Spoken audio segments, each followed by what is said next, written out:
తెలంగాణలో మంత్రివర్గ ప్రక్షాళనకు రంగం సిద్ధమవుతోంది. ప్రభుత్వం ఏర్పాటై 2.5 ఏళ్లు పూర్తవుతూ ఉండడం, పలువురు మంత్రుల పనితీరుపై అసంతృప్తి, హామీ పొందిన వారికి అవకాశం కల్పించడం లక్ష్యంగా మంత్రివర్గ పునర్వ్యవస్థీకరణకు ఏర్పాట్లు జరుగుతున్నట్టు తెలిసింది. ముఖ్యంగా 2 మంత్రులకు ఉద్వాసన పలికి కొత్త వారికి అవకాశం ఇస్తారని, నిబంధనల మేరకు అవకాశం ఉన్న మరో మంత్రి పదవిని భర్తీ చేస్తారని విశ్వసనీయ వర్గాలు చెబుతున్నాయి.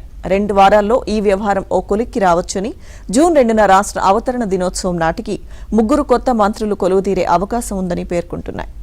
ఇటీవల అసెంబ్లీ ఎన్నికలు జరిగిన కేరళ, తమిళనాడు రాష్ట్రాల్లో వచ్చే ఫలితాలు, ప్రభుత్వాల ఏర్పాటు అంశాలపై కాంగ్రెస్ అధిష్టానం తీరిక లేకుండా ఉన్న నేపథ్యంలో ఆ పని పూర్తవగానే తెలంగాణపై దృష్టి సారించనున్నట్టు పేర్కొంటున్నాయి. చాలా కాలం నుంచి పెండింగ్లో ఉన్న టీపీసీసీ కార్యనిర్వాహక అధ్యక్షులు, ఇతర కమిటీల నియామకాలపైన అధిష్టానం నిర్ణయం తీసుకునే అవకాశం ఉందని తెలుస్తోంది.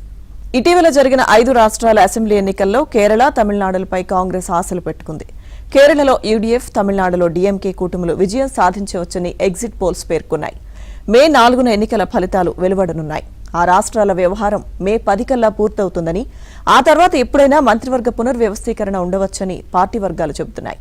కేరళలో ఏఐసీసీ ప్రధాన కార్యదర్శి కేసీ వేణుగోపాల్, మరో 2 సీనియర్లు సీఎం రేసులో ఉన్నారు. ప్రస్తుతం తెలంగాణ కాంగ్రెస్ వ్యవహారాల్లో కేసీ వేణుగోపాల్ కీలకంగా వ్యవహరిస్తున్నారు. ఆయనను సీఎంగా ఎంపిక చేస్తే నూతన సంస్థాగత వ్యవహారాల ప్రధాన కార్యదర్శిని నియమించాల్సి ఉంటుంది. అదే జరిగితే తెలంగాణలో మంత్రివర్గ ప్రక్షాళన కాస్త ఆలస్యం కావచ్చని అంటున్నారు.